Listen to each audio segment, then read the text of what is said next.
अस्सलामुअलैकुम फ्रेंड्स, आपने ज़रूर सुना होगा कि राफेल और J-10C 4.5 जनरेशन एयरक्राफ्ट है और J-35 5th जनरेशन एयरक्राफ्ट है।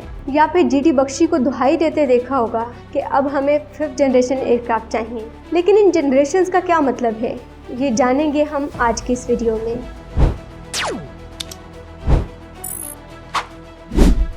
इन तमाम जनरेशन्स में सबसे फैसिनेटिंग है 6th जनरेशन, जिसकी बात हम वीडियो के आखिर में करेंगे। First generation aircraft mid 1940s से मिड 1950s के दरमियान बनाए गए थे। ये एयरक्राफ्ट बेसिक जेट इंजन्स के साथ आए थे और इन्होंने पहले से मौजूद प्रोपेलर एयरक्राफ्ट्स को रिप्लेस किया था। लेकिन इनके इंजन्स में आफ्टर बर्नर नहीं था। आफ्टर बर्नर एक एडिशनल कंबशन कंपोनेंट होता है जो कि एयरक्राफ्ट को टेम्परेरीली बूस्ट देता है, जिससे उसकी स्पीड बढ़ जाती है। लेकिन ये after burners first generation jets में नहीं थे, इसीलिए वो सब सोनिक जेट्स कहलाते हैं, यानी इनकी रफ्तार आवाज़ की रफ्तार से कम होती थी। रेडार्स और मिसाइल्स का भी कोई कॉन्सेप्ट नहीं था। गन बेस्ड वेपनरी थी और फर्स्ट जनरेशन के कुछ एयरक्राफ्ट्स में अनगाइडेड बॉम्ब्स और रॉकेट्स भी मौजूद होते थे।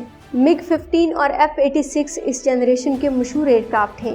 ये F-86 सैबर वही त्यारा है जो MM आलम उड़ा रहे थे 1965 की जंग में। इसी सैबर त्यारे के साथ उन्होंने इंडिया के 5 जंगी जहाज गिराए थे, वो भी 1 मिनट से कम की ड्यूरेशन में। ये पांचों के पांचों गिरने वाले त्यारे हॉकर हंटर्स त्यारे थे, जो कि सेकंड जनरेशन के एयरक्राफ्ट हैं। Second generation jets mid 1950s से मिड 1960s के दरमियान बनाए गए थे। इनके अंदर आफ्टर बर्नर्स मौजूद थे और अपने एडवांस्ड एवियोनिक्स की वजह से ये सुपरसोनिक जेट्स थे, यानी इनकी रफ्तार आवाज़ की रफ्तार से ज़्यादा थी। इसके अलावा एयर टू एयर रेडार्स और इंफ्रारेड गाइडेड मिसाइल्स भी थे। MiG-19 और MiG-21 इस जनरेशन के मशहूर जेट्स हैं। लेकिन ये MiG-21 अभिनंदन वाला MiG-21 नहीं है, क्योंकि अभिनंदन जो त्यारा उड़ा रहा था वो MiG-21 बाइसन था, जो कि थर्ड जनरेशन एयरक्राफ्ट है। थर्ड जनरेशन त्यारे अर्ली 1960s से 1970s के दरमियान बनाए गए थे। ये मल्टी रोल त्यारे थे और एयर टू एयर और एयर टू ग्राउंड टारगेट्स को हिट कर सकते थे। अपने एडवांस्ड एवियोनिक्स की वजह से ये त्यारे ज़्यादा मैन्यूवरेबल हैं और इलेक्ट्रॉनिक वारफेयर सिस्टम्स भी इनके अंदर मौजूद हैं। पल्स डॉपलर रेडार्स की वजह से ये मूविंग टारगेट्स को बेहतर अंदाज में ट्रैक कर सकते हैं। इसके अलावा semi guided radio frequency missiles भी इन जेट्स का हिस्सा हैं, जिसकी वजह से ये बियॉन्ड विजुअल रेंज भी अपने टारगेट्स को हिट कर सकते हैं। अभिनंदन का MiG-21 बाइसन, MiG-23 और F-4 थर्ड जनरेशन जेट्स हैं। फोर्थ जनरेशन जेट्स 1970s से 1980s की दहाई में तैयार किए गए थे। इन जेट्स ने digital fly by wire system introduce करवाया, जो कि पायलट्स की इनपुट को कंप्यूटर्स के ज़रिए कंट्रोल सिस्टम में भेजते हैं। इससे मैन्यूवरेबिलिटी और स्टेबिलिटी में बेहतरी आई। एवियोनिक्स, रेडार्स और एयरफ्रेम डिज़ाइन में भी fourth generation jets third generation jets से बहुत बेहतर हैं। F-16, JF-17 थंडर, MiG-29 और मिराज 2000 इसी जनरेशन के एयरक्राफ्ट हैं। पाकिस्तान और इंडिया की 6 और 7 मई की दरमियानी शब में काम आए थे राफेल और J-10C। ये दोनों 4.5 जनरेशन के एयरक्राफ्ट हैं। 4.5 जनरेशन के एयरक्राफ्ट 1980s की दहाई में बनाने शुरू किए गए थे। इन त्यारों में स्टेल्थ फीचर्स और एडवांस सेंसेस को इंटीग्रेट किया गया है, जिससे इनके इलेक्ट्रॉनिक वारफेयर सिस्टम बहुत बेहतर हो गए हैं।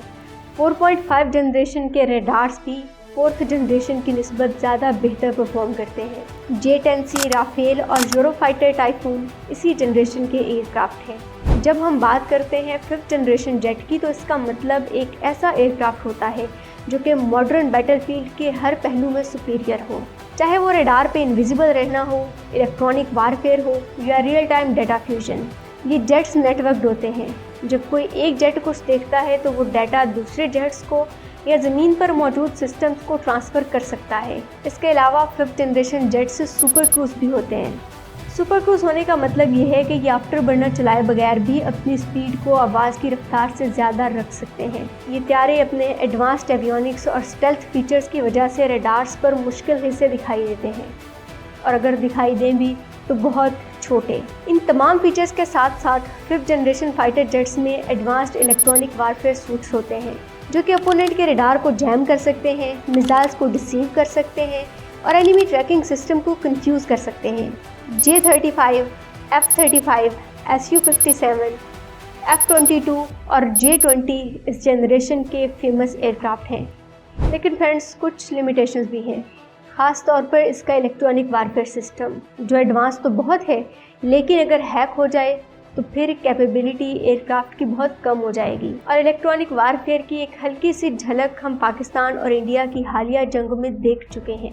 अब बात करते हैं 6th जनरेशन जेट्स की, जो अभी अपनी डेवलपमेंट फेज में है और एयरफोर्स को अवेलेबल नहीं है। लेकिन अमेरिका, चीन, यूके, यूरोप, जापान और इटली बहुत तेजी से इन्हें बनाने पे काम कर रहे हैं और 2030 तक हमें कुछ फाइटर जेट्स बाकायदा सर्विस में भी दिख सकते हैं। 5th जनरेशन ने जहां स्टेल्थ, सेंसर फ्यूजन और नेटवर्किंग को इंट्रोड्यूस करवाया था, 6th जनरेशन इससे कई कदम आगे चला जाएगा।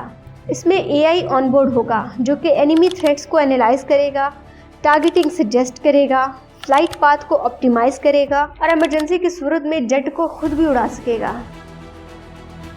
5th जनरेशन ने तो खुद को रेडियो वेव से छुपाया था।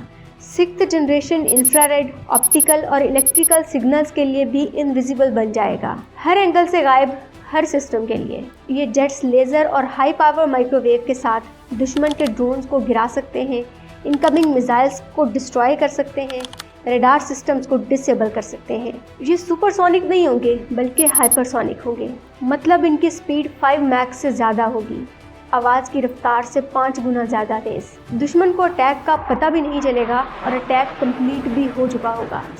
सबसे हैरत अंगेज है AI swarm drone control. 6th generation jet अपने साथ AI पावर ड्रोन्स का एक पूरा जत्था ले जा सकता होगा जिन्हें वो कंट्रोल करेगा। Surveillance, jamming, kamikaze strikes. 6th generation jets में एंड टू एंड इंक्रिप्टेड और जैमिंग रेजिस्टेंस कम्युनिकेशन सिस्टम होगा जिससे हैक करना नियर टू इम्पॉसिबल है। अमेरिका का F-47, चीन का J-36 और J-50 6th जनरेशन जेट्स है जिनके बारे में बात हम अपनी आगे आने वाली वीडियो में करेंगे। नेक्स्ट वीडियो तक के लिए अल्लाह हाफ़िज़।